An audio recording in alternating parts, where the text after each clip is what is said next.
I never thought I'd be sharing this story, but recent events have made me reflect on everything that happened. I'm 25 years old and work as a marketing manager at one of the biggest firms in our city. For the past 6 years, I hadn't spoken to my parents until a strange turn of events changed everything. My parents are dedicated Protestants who believe deeply in their faith. Growing up, they had very specific ideas about how my older sister Diana, 32, and I should live our lives. Instead of regular school, they chose to homeschool us because they felt public schools didn't match their values. They had 2 acceptable life paths for us: either become mothers to many children or dedicate our lives to church work. Diana, being 7 years older than me, followed their path perfectly. She never went out much, stayed within our small town, and got married at 21 to James, the son of my dad's church friend. I have to admit, James turned out to be a wonderful person, and Diana is happy with their 2 kids. But watching her get married so young made me realize I wanted something different for myself. I had dreams of building a career, traveling, and being independent. This didn't sit well with my parents' traditional views. When I finished high school, I applied to university without telling them.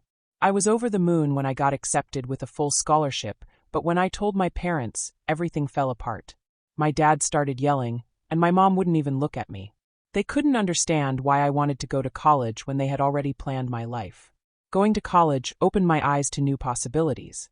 I made friends who supported my choices and learned things that made me question what I'd been taught. Every time I came home during breaks, there was tension. My parents saw my independence as rebellion against their values. After graduation, I told them I wanted to pursue a career and move out. This led to our biggest fight ever. They gave me an ultimatum: either follow their path or leave. I chose to leave. I stayed with Diana for a few months until I found my own place, promising myself I'd never go back to living under their rules. For 6 years, we didn't speak. Diana would occasionally tell me about her life, but we had an unspoken agreement not to discuss our parents. I built my own life, found a great job, and even met someone special. 3 months ago, my boyfriend proposed, and we decided on a simple courthouse wedding followed by dinner with close friends. Everything was perfect until I got an unexpected call from an unknown number. It was my parents. They had heard about my marriage and were calling to congratulate me. I was confused but thanked them anyway. Then they started asking strange questions about how it felt to be married to someone in a higher position at my company. Apparently, someone had told them I'd married my boss and they believed it.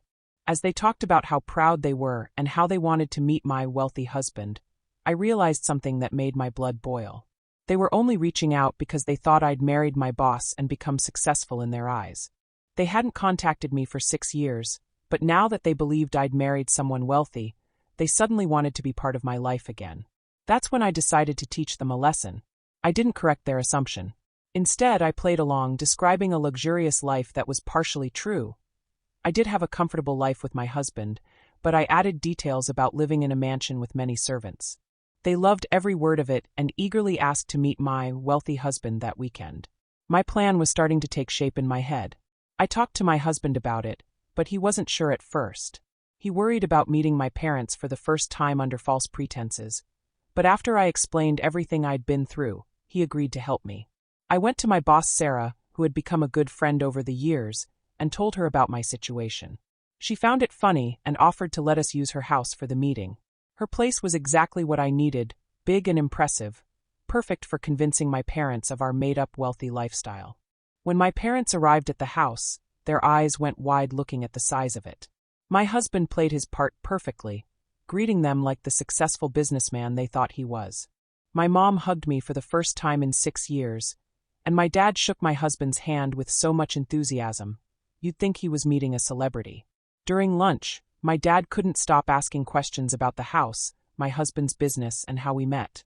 My husband made up stories about his success while the house staff served our food. My dad was completely buying it, especially when my husband mentioned his car collection. "You know what? I've always wanted to see a collection of luxury cars," my dad said, practically jumping out of his seat. My husband took him to see Sarah's garage while I stayed back with my mom. That's when things got really interesting. My mom leaned in close and started whispering, "We're so happy you married someone wealthy.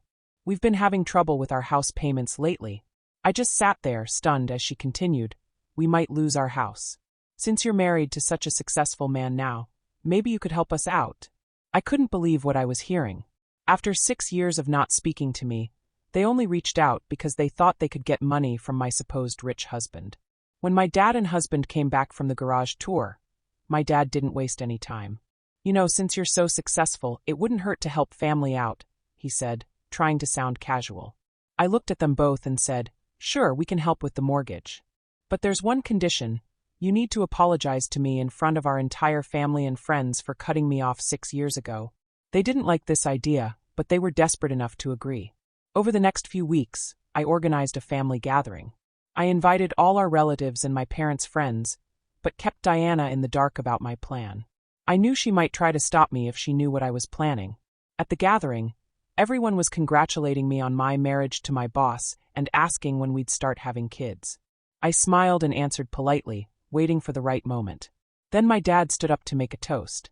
He talked about how proud he was that I had turned my life around and how he had forgiven me for bringing shame to the family by wanting a career. He said he was happy I had finally chosen the path they wanted for me. The whole time he was talking, I could see people nodding along, completely unaware of what was about to happen. When he finished his speech, everyone expected me to thank him. Instead, I stood up and said, "Thank you, Dad. But there's something I need to tell everyone." The room went quiet. I am married, but not to my boss. My boss is actually a woman named Sarah, and this whole wealthy lifestyle you've seen is borrowed. Someone lied to you about me marrying my boss, and I played along to see why you suddenly wanted to talk to me after 6 years of silence. The room got so quiet you could hear a pin drop. I continued speaking to the stunned room. 6 years ago, my parents cut me off because I wanted to go to college and have a career. They didn't talk to me or try to see how I was doing. But the moment they thought I married a rich man, they suddenly wanted to be part of my life again. The real reason? They needed help paying their mortgage. My parents' faces went from proud to shocked to completely embarrassed. The room filled with whispers as everyone processed what I was saying. I finished by telling everyone that while I wasn't married to a wealthy boss, my husband and I did have good jobs and a comfortable life. All because I chose to follow my own path instead of rushing into marriage and having kids right away. My husband and I left the gathering feeling satisfied. Finally, everyone knew the truth about why my parents had cut me off and why they really came back into my life. The week after was interesting. My phone kept ringing with calls from relatives and family friends. Most of them said I did the right thing by exposing the truth.